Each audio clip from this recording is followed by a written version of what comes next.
Welcome to another episode of Candid Moments. Today, we will be talking about cutting edge technology right here in the city. I have here with me the founder and president of IRegained, Vineet Johnson, and his clinician, Dumais. Welcome to the microphone, gentlemen. Thank you. Glad to be here. Yeah, thanks for having us, Candace. Thank you. This is so nice. It's lovely to meet you. I know we didn't speak on the phone and it's only over email, but it's nice to see somebody's face. Indeed.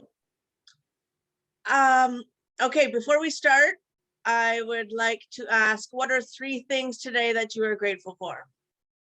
Well, for me, one thing that I'm really grateful for is the health of my family. A couple of weeks ago, we had COVID go through everyone in my family, basically.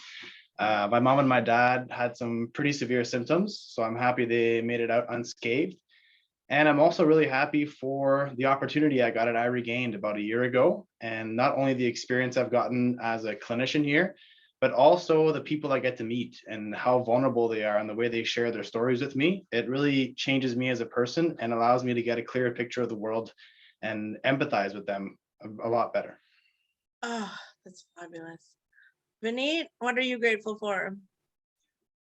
For the opportunity to even work in this space. Not everybody gets an opportunity to work in a space where you could have an impact on a global scale, particularly those with disability who do not get a lot of services and a lot of attention.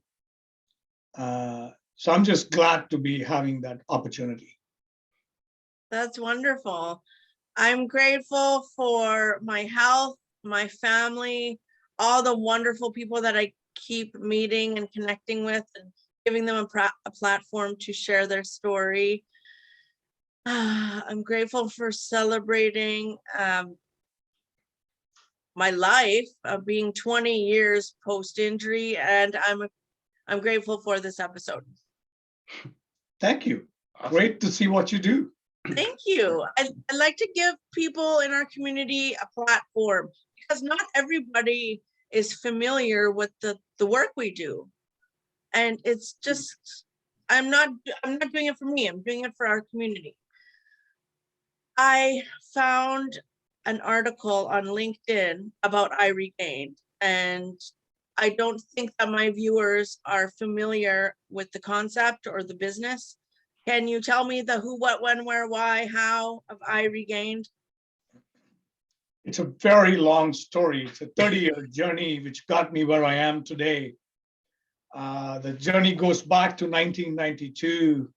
As an undergrad student, I was attending a lecture in neuroscience or neurophysiology, and I followed up with that professor and started working with him in his lab.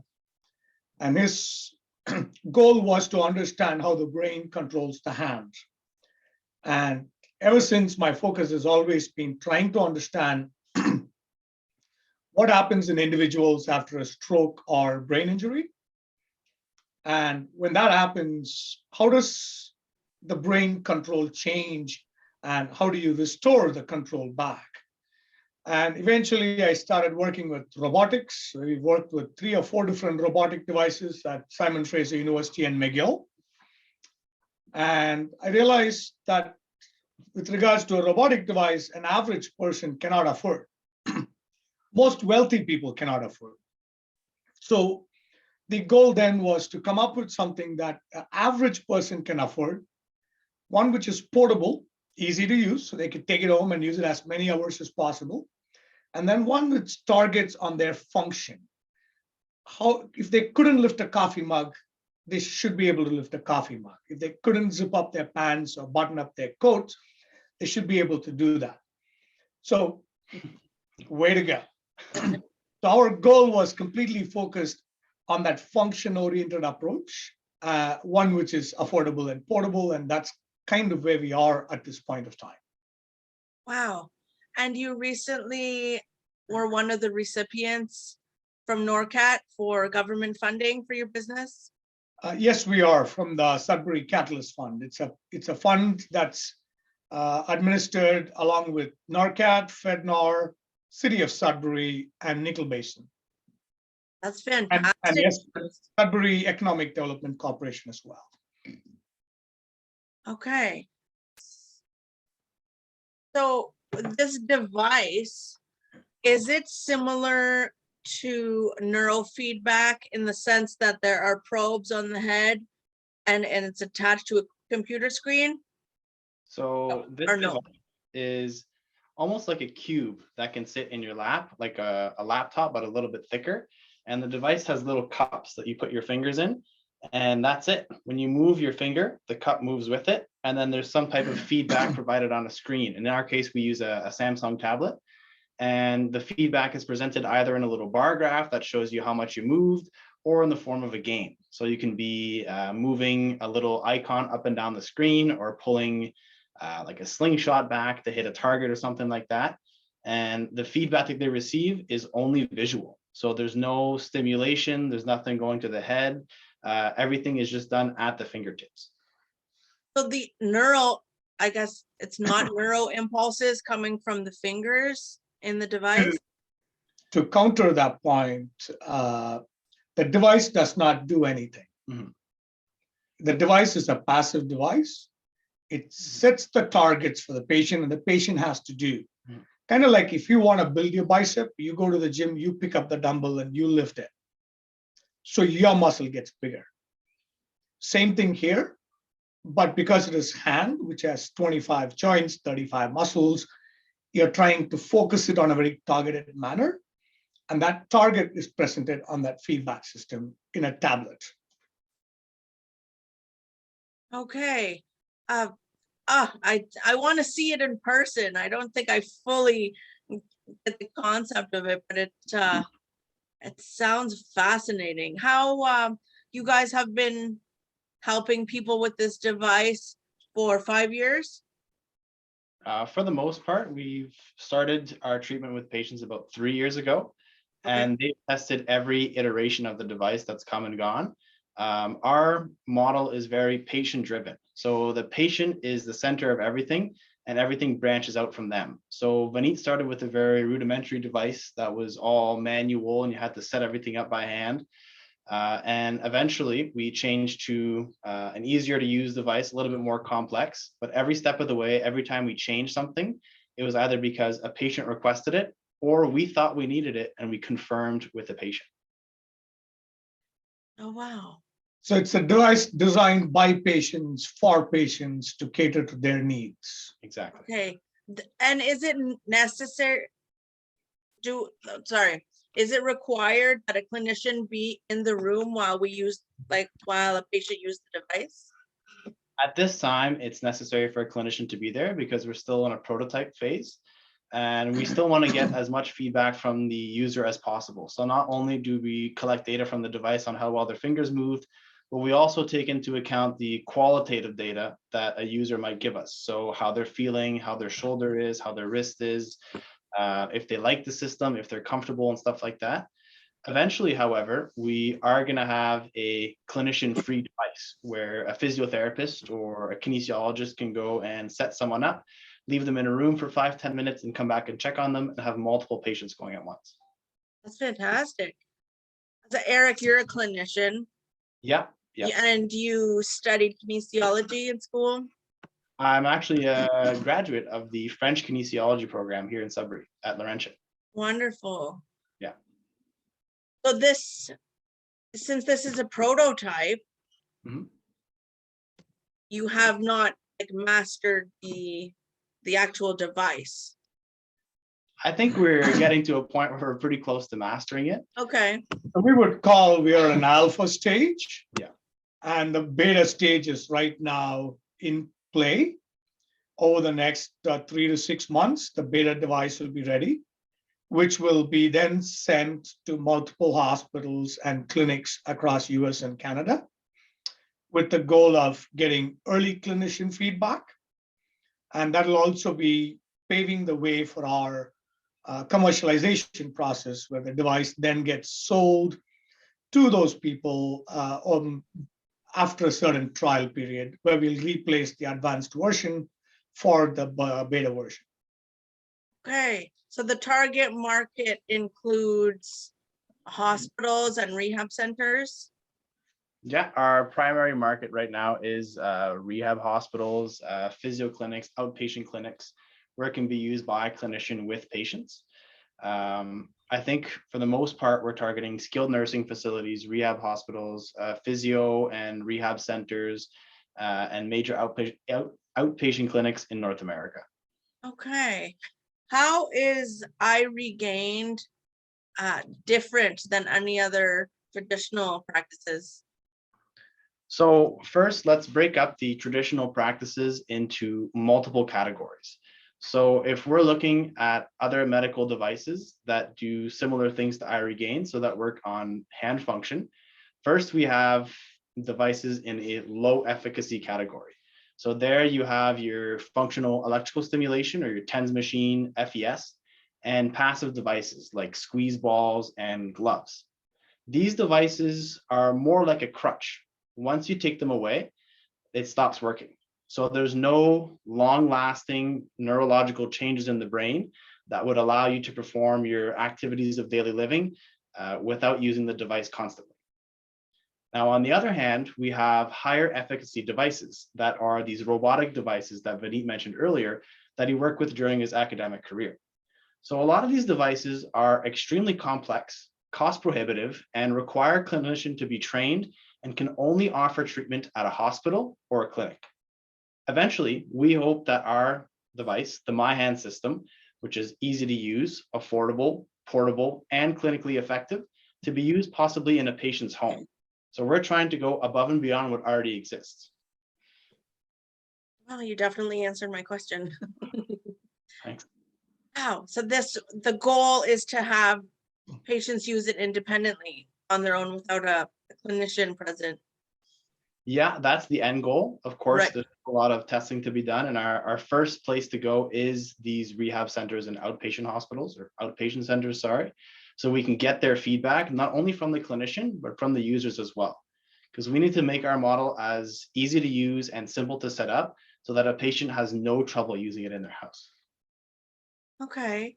Over the past few years, how many patients have you tested this device on or helped them? So personally, I've been working with IRegained since September of 2020, first as an intern with my school program, then as a volunteer, and then as an actual staff member. And I've seen almost 20 stroke patients right now using the device or that have used it. And I think Vineet's seen a few more than that for sure. Wonderful. What's the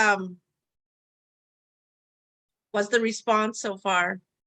The response has been extremely positive so far.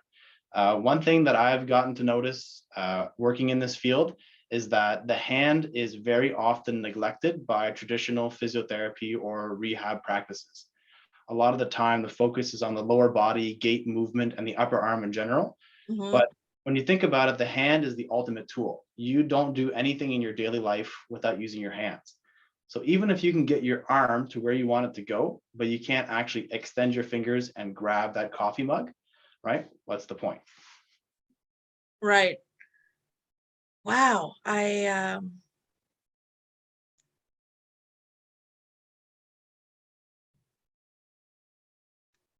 Can I give you a little bit of background, or do you want to talk about neuroplasticity first? No, let's hear the background. We'd love to hear that. Yeah. Okay, so that's the book title, Changed by the Rain, Life After a Brain Injury. On the 26th, 2 days ago, I celebrated 21 years since I woke up to a brand new life, having to learn how to function with limited vision, limited like memory loss, and the list goes on. I have when you mentioned my people's gait, like I walk with a limp. I have a brace. I don't wear it because I'm so stubborn. I want to be really strong. I'm a stroke survivor and a brain injury survivor. It was a motor vehicle accident, but I was a pedestrian. And I've had, so right frontal lobe, and so, okay, wait. I was talking to a girlfriend of mine. She studied neuroscience the other day. She was saying, come on, the right frontal lobe. What's the side? Parietal lobe or temporal lobe. The temporal lobe. Thank you. Yes. Brain injury. Sorry. And so I've learned so much. I have worked with everybody in the brain injury field. I wrote this book to help give families hope who are dealing with people or themselves who are going through a catastrophic brain injury. I have, even though I'm a brain injury and stroke survivor, I'm a ballroom and Latin dancer, and I am so proud of that. I wear that like a badge of honor. So that's just a little bit about me. And I see growth because the brain is a muscle, and I see change. As a dancer, I'm frustrated because when you do the cha-cha or whatever kind of dance, and you put your hand out and you come back in with your partner, it has to meet the person's hand. And my partner needs to know that sometimes it's not going to open, as my brain is saying, open, stubborn woman. Just, it's, the coordination is off, okay? But like it squeezes. So right here, I have this thick green blue vein on my bicep, and I always tell people that's my left hook, but I am a lover, not a fighter. It's just funny because it's strong, it's tense, but I need to learn how to. You should visit us, and we should have an in-person chat. I know, because here is the $1 million question, Mr. Johnson. 21 years post-stroke, how can your device help me? The question goes back to you. Okay. Continuous change in those 21 years. And you yourself said that the brain is like a muscle, that it keeps learning. So you made the point yourself, and you've seen these changes in yourself on a daily basis over that 21 years. With regards to neuroplasticity, there's no promises, right? It's a question of you keep striving and take the benefits you get and then double down on and keep at it and keep moving forward. Right. So IRegained the device. Is it exercising the muscles in the hand, the brain, or both? It is exercising. The simple answer is both, but instead of saying both, we should look at what it actually does. As you move, it sends signals to the brain and then creates the pathways that are absent and then forces signal down back to the muscle. So you're reactivating that whole cycle over and over and over. As time goes by, you've got a new circuit allowing you to perform the function better. Right. Does that mean that we are creating another pathway? Yeah. You're correct. Yeah. Particularly in the areas which were damaged by a stroke or a brain injury. So there's, I'm emotional. Okay, I'm gonna come and see you guys. I'm gonna book an appointment to come and see you. And if this helps me, which I have full faith in it, I will be a spokesperson for your business. I'll do it for free. This sounds amazing. I knew you guys were gonna blow my mind today. I'm so excited to try this because you said I'd be delighted to meet with you and work with you anytime. Just come. That's why we are here. do you what kind of excitement, like I know when we're going through rehab after a stroke and or brain injury, it's not very exciting. It's very monotonous and it's difficult and it's a challenge. But do you see excitement out of your patients when they Every see day. when Yeah. they're Every day. Every single day. every day? Yeah. Are you proud of that? It certainly makes me realize that I'm doing the right job. You know, I picked the right career path and I want to stay in this career path forever. Oh my God. So it's so rewarding. You know that this is your purpose. It's rewarding for me, but it's also rewarding for the person using it, You know, we had one of our patients who's about 8 years post-stroke now. He clipped his nails for the first time by himself, you know, like such a mundane activity to most people. You know, they take it for granted that they can do it. But this is the first time he didn't need his caregiver to help him do a major task, a major, you know, regular hygienic task. Other patients of ours are back to their old hobbies. You know, one of them is playing guitar again since his stroke. When he first came to us, his hand was completely stuck like a ball, right? And over the course of several months and a lot of hard work and a lot of dedication and motivation, he's at a point now where he can strum chords and dance with his wife and all sorts of amazing stuff. Zip his own pants, Yeah. button his own coat. Do his belt up. It's crazy. With both hands?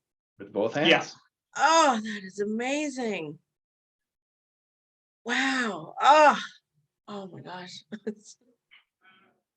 I know what it's like to be the person on the other side, learning how to. My best friend broke her hand recently. Poor thing. She, the wrist right here, like that big bone. Ulna.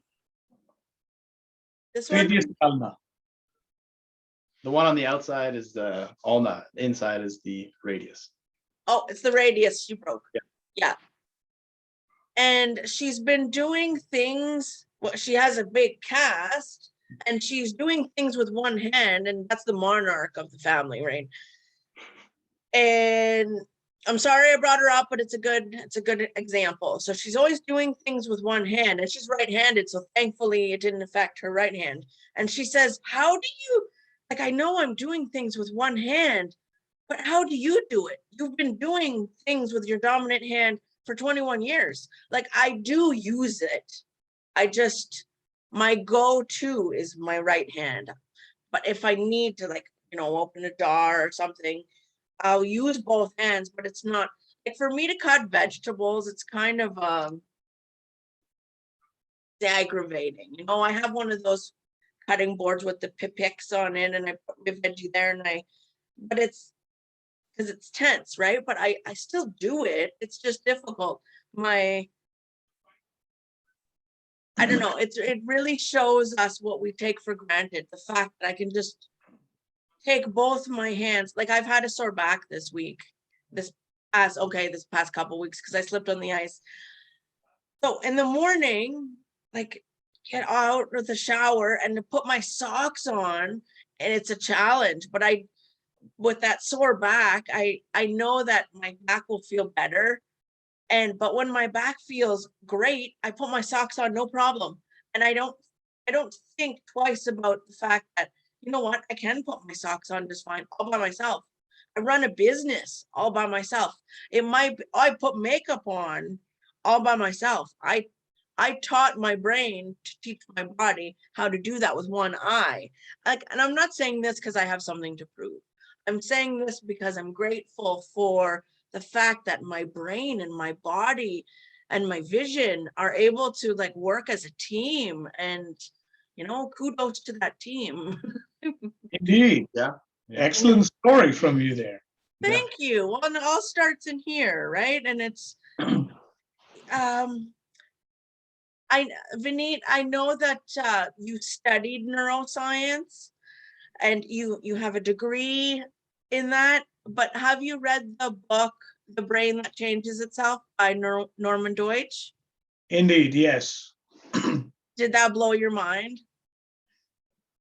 It did blow my mind, but that's the only thing I know in neuroscience anyways.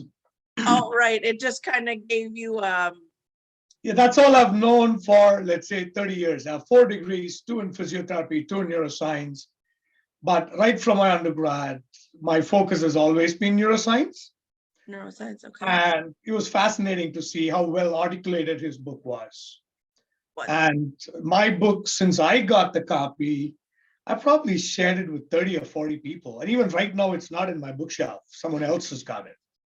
What a great book. I like the fact that what he did was use the stories of his patients and how they regained functions in their body, in their brain. and they created different neural pathways. It was eye-opening. I was able to relate to it so much. I really, The other good book to read is My Stroke of Insight. by yes, Jill, I forget she's her last name. she was a doctor. Yeah, The Brain Bank. exactly. Yes. Phenomenal book to read. My Stroke of Insight by Her first name is Jill. I don't know what her last name is. Jill Bolte Taylor. Jill Bolte I think Jill Taylor. You could be right. Yeah. Jill Taylor. Yeah. Wow. That was she was she studied brains. So the people who didn't read the book, she studied brains, and people donated their brain to science, as they often do. But she was having a stroke, and she knew to call for help, and she looked at the numbers on the phone, but she couldn't put the number from the page to the number on the phone. She couldn't make that association. She knew there was a stroke happening in her brain, but she couldn't call for help. And it was, oh my God, that was, yeah, that's a good book for sure. She narrates it quite well, and it's her own personal journey, and she's a clinician specializing in the area. Yeah, wow, I loved that book. Was she American? Yes. Okay. Do you I know think any based people? out of Boston, I think. Pardon? I think she's based out of Boston. Boston? Okay. Do you know any people with a similar story to hers? I've heard lots of stories. So every story I have an example. Yeah. Have you published anything of your own? Someday, not yet. Okay. If I could give you any tip, it would be to publish Canadian. And I'm allowed to say that because I'm Canadian, and it's okay. That's my tip, and I'm allowed to say it. I'm a proud Canadian too. So I agree with you. Oh, wonderful. What do you see? What your goals next? I think earlier you posed a question on what is neuroplasticity, and I think Eric is itching to explain what that is. I think so too. Yeah, so neuroplasticity is, in its most basic explanation, is the brain's ability to create a new pathway. So whether it's to learn a task, relearn a task, memorize something, if you meet someone and they leave a lasting impact on you, it's your brain creating a new pathway. Here at IRegained, we use our advanced engineering, lots of software technology, and deep neuroscience research to help restore hand function by forming new circuitry around the damaged part of the brain.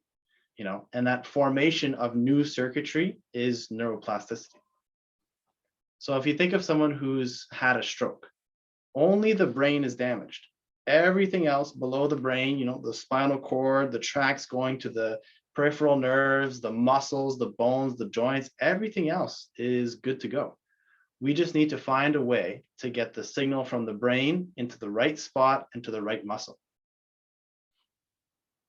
Okay. Tell me more. So neuroplasticity happens a lot in people who haven't had any sort of brain injury as well. So if you think of a baby or a young toddler, just kids in general, they go through a lot of neuroplasticity because they're constantly learning new skills all the time. Whether it's walking, whether it's looking both ways before crossing the street, whether it's learning the meaning of a red versus a yellow or a green light, So sometimes these processes can take a long time. As an adult and as you grow older and older, it's a little bit more difficult to form these pathways because your brain isn't as ready to go as it used to be. But even as an adult myself, as a young adult, right, we all have the ability to learn new skills all the time. A lot of people learn to play a guitar in their 50s and 60s. Exactly. Yeah. That's neuroplasticity too. Learning a new language, learning a new skill, whether it's guitar or picking up a new sport, volleyball, hockey, basketball, trying to think, learning how to type. That's a big one too for people who always had a hard time typing on just a regular keyboard and then moving to a phone, right? I think of my grandparents, for example. It took them years to learn how to type at more than one word every 15 seconds. Right. You know, and they're in their late 70s and their 80s, and they take, you know, a lot of time, but they've learned how to type on a tiny little screen. When they were kids, you know, they were writing on paper and then moved to a typewriter and then moved to the regular keyboard, and now they're on that tiny little screen of theirs. Yeah, and they use the rotary phone. Yeah, they use the rotary phone too. Yeah. I kind of miss those. There's a lot of nostalgia in those. Mhm. I did a lot of physiotherapy, but Vineet, like you said, a lot of it